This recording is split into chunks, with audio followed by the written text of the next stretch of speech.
Hello friends, now our next topic is percentages and its application.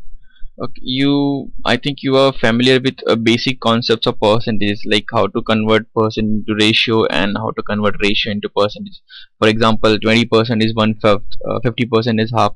Why I'm telling this, because if you know this, how to convert the percentage into ratio, or you can remember, then the calculation will be very easy. Okay, but still, I'll revise those concepts so that you'll be familiar again. Okay, now you can see here, it is given percent means per 100. You know about this. Now let us look at how to convert a percent to ratio. If you want to convert any percentage to a ratio, then you have to simply divide that percent by 100. Like 20%, 20 divided by 100, and you'll get 1/5 of 200%. That is 200 divided by 100, that is 2. Okay, 150%, 150 divided by 100, that is 3 by 2. uh, and the ratio to percent conversion is exactly opposite to the above method. Like here you divided by 100, now you'll have to multiply by 100. For example, if you want to convert half into percent, you'll have to multiply this half and by 100, so you'll get 50%. Similarly, point 0.4 into 100, that is 40. That means 0.4 is equal to 40%. Now we'll see how to calculate percentage increase or a percentage decrease in a particular quantity. Okay, it's very simple. If you want to calculate increase, then you'll have then it is sure that final value is greater than initial value, so you'll have to subtract initial value from final value, and the base will always be initial value, whether it is increase or decrease. Okay, final minus initial, that is means increase upon initial into 100, it will give you percent increase. And if you want to find the percent decrease, that means the initial value is greater than final value, so the decrease amount upon initial value into 100. In both the cases, the base is initial value.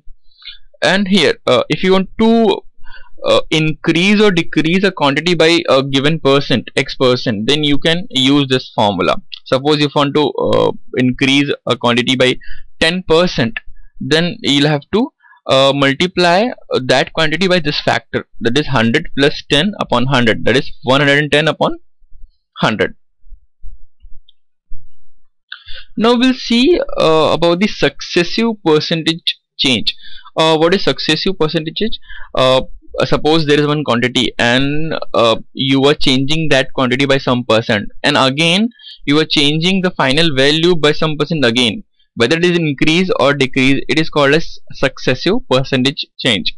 The basics, the basic example for this is, if you want to increase one quantity two times, by x%, and after that by y%, then you can find out the net increase by this formula, that is x plus y plus x y upon 100. Okay, we can prove this. Let us take one example. Suppose if you want to increase price of one thing, which is 100 rupees, by 10%. Okay, then the value will become 110. Now again you want to increase the price by 10%, then 10% of 110 is 11, then the value will become 121. Now if you will put that 10 and 10 in this formula, you will get 21%. 10 plus 10, 20, and 10 into 10, 100 upon 100, that is 1, then 21%. So similar way, if there is a successive discount of x% and y% in price, then the net discount can be calculated by this formula. You'll have to note down this formula, because this is very important formula. This will help you in the problems. There is one more formula. If there is x% increase and the same way x% decrease after that, then the net, there will be always a net decrease, and that is this. Suppose there is a 10% increase and then 10% decrease, then you'll have a net decrease of 1%, because 10 square is 100, 100 upon 100 is 1%. Okay, you can prove this by a simple by taking a simple example. Suppose the price of one thing is 100 rupees, and now you want to increase it by 10%, so the price will become 110 rupees. Now you want to decrease it by same that is 10%, then 10% of 110 is 11. So if you'll decrease 110 by 11, you'll get 99. That means finally you have decreased the value of that product by 1 rupees. That is 1%, because the initial value was 100 rupees. In the similar way, if it is decreased initially and then increase, then also there will be a net decrease of x square upon 100%. Okay, and if this x percent increase and y percent decrease, then the formula of net change is this. It can be a positive or a negative, depends on these two values, x and y. Now we'll see some applications of percentage. The very familiar application is to calculate simple interest and compound interest. These are the few basic fundas. Interest is the sum which is paid by the borrower to the lender for using the money for a specific time period. The money borrowed is called principal. Rate of interest, you know that. The time is number of periods. The total sum after adding the interest amount is called amount. Okay. The formula is very simple. To calculate simple interest, you just have to multiply PNR upon 100. Okay, and the final amount is principal plus simple interest. You might be knowing this.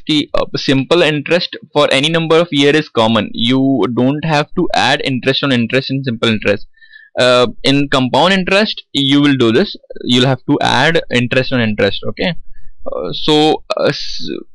whether it is 10 year or 2 year or 3 year, the simple interest for each and every year will remain same. So we can take one simple example. What is the simple interest on rupees 7,000 at 10% per annum for 5 years? Put these values in the formula, you'll get the amount 3,500. Now on other hand, if you want to look at compound interest, the formula is slightly different. Here you don't have any direct formula for compound interest. Here you have direct formula for amount. Amount is equal to P in bracket 1 plus R upon 100 raised to N. Then if you want to calculate the compound interest, you can subtract the principal from that amount, then you'll get the compound interest. Okay. Now please read this paragraph. In the compound interest, the interest is added to the principal at the end of each period, and the amount thus obtained becomes the principal for the next period. That means for the next period you are also calculating the interest on that interest of the first period. Okay, that's why it's called as cumulative. Here there is very important thing. Suppose sometimes in compound interest they'll calculate the interest half yearly, quarterly or monthly. So you'll have to change the values according to that. For example, there is annual calculation. If it is given that the compounding rate is on the basis of annual, then the number of period will be n should be in number of years, and rate is R%. Suppose it is given that the compounding will be half yearly, then you'll have to increase the number of periods. Okay, so suppose if it is 2 years, then how many half year will come in 2 years? You can very easily calculate 4 times half year will come in the 2 years. So you can directly multiply the number of years by 2, and for rate you'll have to divide by 2. Similarly, if it is quarterly, then you'll have to multiply the number of years by 4, and the rate should be divided by 4. For monthly calculation, it is same. You'll have to multiply the number of period by 12, and you have to divide the rate of interest by 12. For example, when the principal changes after every 3 months, we say that the interest is compounded quarterly. Then the formula will become amount is equal to P. The rate, you'll have to divide the rate by 4, and you'll have to multiply the period by 4. Now there is a simple concept. If you want to look at the concept, you'll be very much clear about the difference between SI and CI. Suppose there is one amount and the rate is 10%, and the in first case we are taking simple interest, and the second case we are taking compound interest. So after first year, the simple interest will be 10%, also compound interest will be 10%. So if you are taking, suppose, a principal amount 100, then at the end of the first year, in both the cases, the final amount will be 110 rupees. But after that, for the second year, in the case of simple interest, again the rate of interest will be 10. Then amount will become 120. But in compound interest, you'll have to calculate the interest on that 10% also. That means you will calculate 10% on 110 rupees, that is 11. Then the final amount will become 121. So in the case of simple interest, you are paying 20 rupees as interest for the 2 years, but in case of compound interest, you are paying 21 rupees interest for the 2 years. Now there are some more applications of percentages. First one is population growth rate, and next one is depreciation. Population growth rate, suppose let the population of a town be P, and if it is increased at the rate of R% per annum, then population after n years, this formula is like similar to compound interest. Okay, but if you want to calculate the population n years ago, then the formula is this. On the same lines, depreciation, you know that what is depreciation. You are very much familiar with this concept, that a value of machine gets depreciated after a few years. Okay, so suppose the present value of the machine is P, and if you want to calculate the future value, that is after n year, then you can definitely calculate by this formula. Please take care that here there is a minus, not plus. Okay, and if you want to calculate the value of the machine n years ago, then the formula is this. Now we'll see some of the examples on the basis of percentage in the first example is very simple. In an election, one of the two candidates got 30% of the total votes polled, but he lost by 210 votes. What was the total number of votes polled? The solution is right here. If the total number of votes polled be X, then one candidate got 30 and another got 70. So difference between 70 and 30 is 40%. That means the 210 is 40%. So 40% of X is 210. Then you can calculate the X is 525. So this is second example. A sum of money placed at simple interest doubles in 8 years. Find the rate of interest. This is simple interest problem, and if the money is getting doubled in 8 years, so you can very easily calculate this, because if money is getting doubled, that means simple interest is equal to the principal. Suppose the principal is 100, and if it is getting doubled, that means 200, that means interest added to that is 100, and that too in 8 years. So you can easily calculate the rate, that is 100 divided by 8 is equal to 12.5%.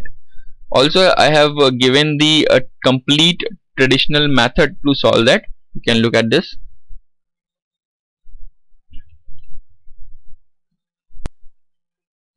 Now this is third example of the depreciation. The value of machine depreciated at the rate of 10%. It is given. It was purchased 3 years ago, and the value of that machine, the present value of that machine is given. So you have to calculate the purchase price of that machine. So you know that formula. You can put all these value in the formula, and you can find the answer. The value of the machine is the 3 years ago it was 36,200. Hence option B is the right option. Now we'll look some of the problems which were asked in the papers, actual GATE papers. This is one problem which was asked in year 2012. The total runs scored by 4 cricketers PQRS in year 2009 and 10 are given in the following table. The player with the lowest percent increase in the total runs. You can definitely start calculating these things because you know the formula of percent increase, but you can give the answer by judgment also.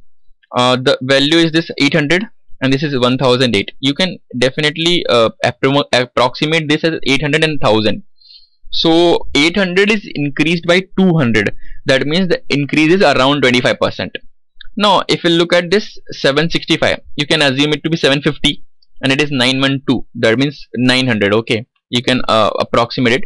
So 750 got increased by 150. That is 20% only. So it is 25%. It is 20%. 429 got to 619.